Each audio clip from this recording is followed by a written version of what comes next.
মসজিদে নববীতে এসে কান্না করা শুরু করে দিয়েছেন। রাত্রিবেলা মসজিদের ভিতর থেকে কান্নার শব্দ আসতেছে। রাসূল আকরাম মসজিদে প্রবেশ করলেন। প্রবেশ করে দেখেন কোথায় থেকে যেন কান্নার আওয়াজ আসতেছে। ধীরে ধীরে আবু হুরায়রার কাছে চলে গেলেন। রাসূলুল্লাহ আরজ করলেন, ইয়া আবু হুরায়রা, তুমি এই জায়গাতে বসে কেন কান্না করতেছো? আবু হুরায়রা বলতেছেন, ইয়া রাসূলুল্লাহ, আমি গতকাল রাত্রে আপনার দরবার থেকে যখন আমার বাড়িতে গেলাম, তখন আমার মা আমাকে জিজ্ঞাসা করলো, তুমি এত রাত্রে কোথায় থেকে আসতেছো?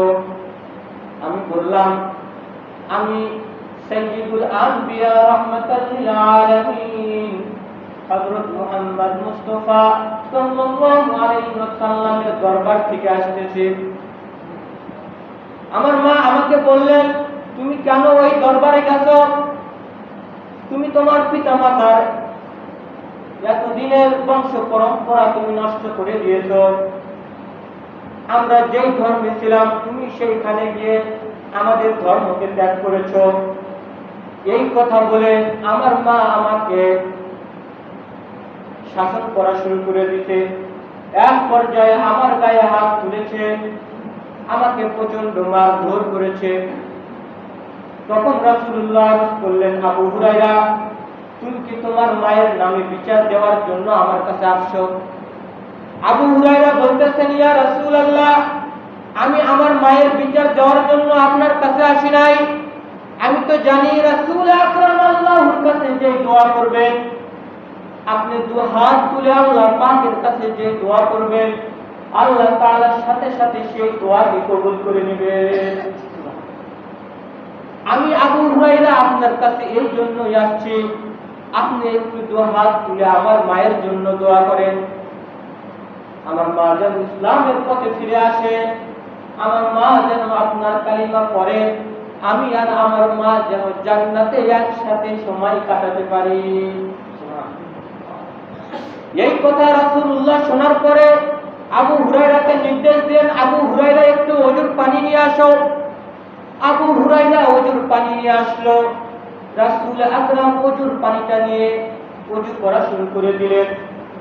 এক পর্যায়ে যখন ওজু করা শেষ হয়ে গেল, দুহাত তুলে মোনাজাত শুরু করে দিলেন।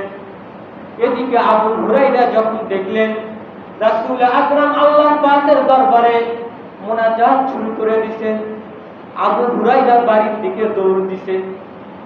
সাহাবায়ে কেরাম আরজ করতেছে, আবু হুরায়রা, তুমি বাড়ির দিকে দৌড়াও কেন?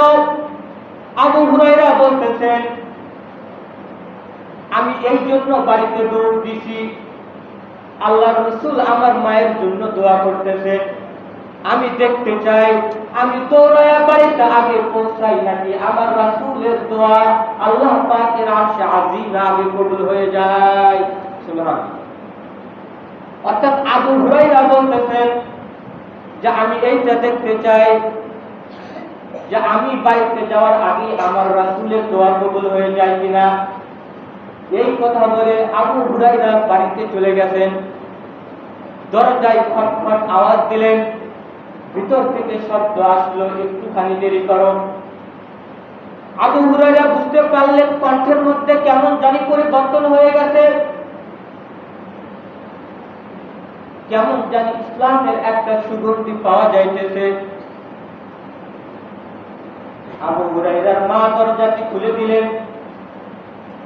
আবু হুরায়রা দেখেন মা গোসল করে আসছেন, চোখ দিয়ে টপটপ করে পানি পড়তেছে।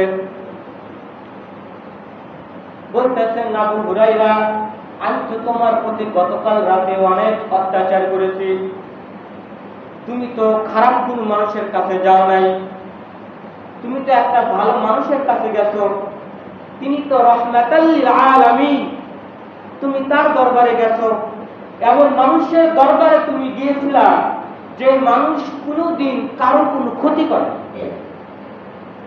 যে মানুষ কোনোদিন ওয়াদা ভঙ্গ করে নাই, যে মানুষ কোনোদিন কাউকে কষ্ট দেয় না, যেই মানুষ প্রত্যেকটা সময় পুরা মক্কা মদিনা সবার সাহায্য করেছে, যেই মানুষ পুরো পৃথিবীর রাহমাতাল লিল আলামিন, সেই মানুষের দরবারে তুমি গেছো আর আমি তোমাকে সেই জন্য মারধর করছি, তুমি আমাকে মাফ করে দাও, আমি গোসল দিয়ে আসছি, তুমি আমাকে সেই নবীর দরবারে নিয়ে যাও, আমি সেই নবীর দরবারে যেতে চাই। সুবহানাল্লাহ। এরপর আবু হুরায়রা তার মাকে নিয়ে রাসূল আকরামের দরবারে চলে গেলেন। তখন তার মায়ের ফরিয়াদ শুনলেন, শুনে সুগন্ধি মাখা তেলাওয়াতটি করিয়ে দিলেন, সুগন্ধি মাখা কালিমাটি পড়িয়ে দিলেন, লা ইলাহা ইল্লাল্লাহু মুহাম্মাদুর রাসূলুল্লাহ।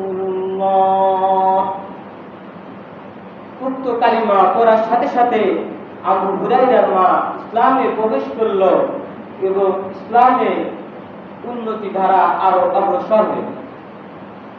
মুআজ্জাজ হাজিরিন, পিতা মাতার নাফরমানি করলে কিছু শাস্তি হতে পারে, দুনিয়াতেই হবে। হাদিসের ভিতরে কয়েকটা শাস্তির কথা বর্ণিত হয়েছে। এক নাম্বার শাস্তি হলো, রাসূল আকরাম ইরশাদ করেন, কুল্লু যুনুবিন ইয়াখিরুল্লাহু মিনহা ইলা মা শা আল্লাহ ইলা ইয়াউমিল কিয়ামা। অর্থাৎ প্রত্যেকটা গুনাহ, ওই গুনার শাস্তি আল্লাহ তাআলা দেরি করেন যে ওই গুনার শাস্তি কিয়ামতে দেওয়া হবে, কিন্তু ইল্লা হুকুকুল ওয়ালিদাইন ইউআযিবুহুল্লাহু তাআলা ফিদ দুনিয়া ক্বাবলাল মামাত। কিন্তু যে ব্যক্তি পিতামাতাকে কষ্ট দিবে, পিতামাতার সাথে নাফরমানি করবে, ওই ব্যক্তিকে আল্লাহ তাআলা ইউআযিবুহুল্লাহু ফিদ দুনিয়া ক্বাবলাল মামাত, ওই শাস্তি আল্লাহ তাআলা মৃত্যুর আগেই দেন।